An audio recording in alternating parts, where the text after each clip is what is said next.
আসসালামু আলাইকুম ভিউয়ার্স, কেমন আছেন সবাই? সবাইকে ঈদ মোবারক।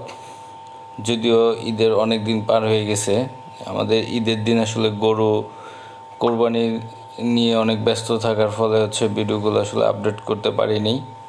তারপরও হঠাৎ করে মনে হলো যে ভিডিওগুলো আপনাদের সাথে শেয়ার করি, যার জন্য আমার চ্যানেলে ওয়াসানাত ব্লগে আপনাদের সাথে শেয়ার করা। কারণ কোরবানিতে অনেক পশু জবাই দেখি, আমরা আসলে প্রফেশনাল কেউই কষাই না, যার ফলে গরু শোয়াইতে গিয়ে আমরা অনেক প্রবলেম ফেস করি। অনেক সময় দেখা যায় 2বার 3বার করে পশু উঠে যায়। তার একটাই মেন কারণ গরুর পা যদি আমরা সঠিকভাবে না বাঁধতে পারি তাহলে আর গরু উঠে যাবে, এটাই প্রথম কারণ।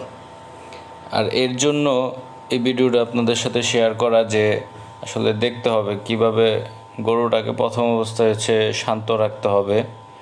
গরুটাকে কখনো বুঝতে দেওয়া যাবে না যে আসলে তাকে বাধা হচ্ছে।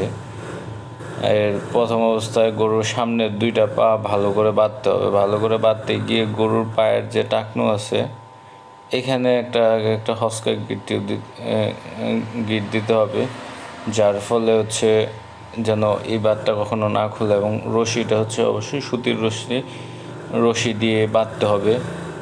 এটা দেখতে পাচ্ছেন আমি প্রথমেই এক পাশে বাঁধে ফেলছি। বেঁধে নিয়ে পরবর্তীতে আমি গরুটাকে আস্তে আস্তে করে, গরুটাকে কিন্তু আমরা গাছের সাথে এখনও বাঁধে রাখছি, কিন্তু সবাই মিলে গরুটাকে শান্ত রাখার চেষ্টা করতেছি। গরুটা বাঁধা হয়েছে, দেখতে পাচ্ছেন গরুর 2 পা একসাথে লাগানোর ফলে গরু 2 পা মুভ করতে পারতেছে না, সামনের পা। এখানে আমাদের একটা ভুলই হয়েছে, ওরা মাথা ধরতে 2জন চলে গেছে। মাথা ধরতে আসলে 2জন লাগে না, মাথাটা একটু বাঁকা করে আমি যখন গরুর রশিটা ধরে টান দিলাম তখন একজনকে কোমরটা ধাক্কা দিয়ে ফেলে দিলেই হবে। হ্যাঁ, একটু ধাক্কা দিলেই গরুটা অটোমেটিক পড়ে যেত। সো ওই ধাক্কাটা সঠিক টাইমে দেয় না, যার ফলে গরুটা ঘুরে যাচ্ছিল। তো ঘুরে গেলে আবার গরুটা টেনে সোজা করে জবাই করতে গিয়ে একটু পরিশ্রমের বিষয়ের জন্য গরুটা ছেড়ে দিছি, আবার সোজা দাঁড়াইছে।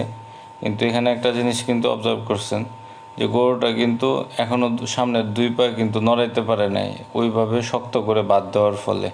তো এখন এই জন্য গরুটা শান্ত আছে, কারণ সে লাভ দিয়েও কোনো কিছু করতে পারবে না।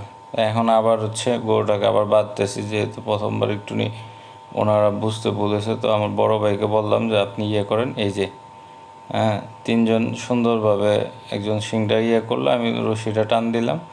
এখন ওনারা এইভাবে করলেই হয়, আর কিছু করতে হয় না।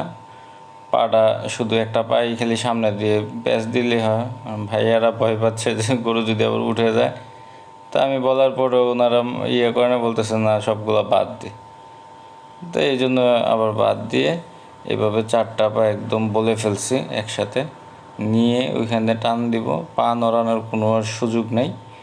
আর সবসময় আরেকটা জিনিস খেয়াল করুন, 4জন ধরেন 5জন ধরেন গরু, এই লেজটা পিছনের 2 পায়ের মাঝখান দিয়ে যদি আপনি একজন টান দিয়ে ধরে তাহলে গরু একদম মানে আর শক্তি পাবে না। এই যে আমার কাজিন বড় ভাই, উনি লেজটা টান দিয়ে ধরলো, আমি ওই রশিটা ধরলাম, একজন দম ধরল। সো এভাবেই 4জনের মধ্যে আমাদের কোরবানি গরু শোয়ানো শেষ এবং জবাই শেষ। ইনশাল্লাহ দোয়া করবেন। আলহামদুলিল্লাহ।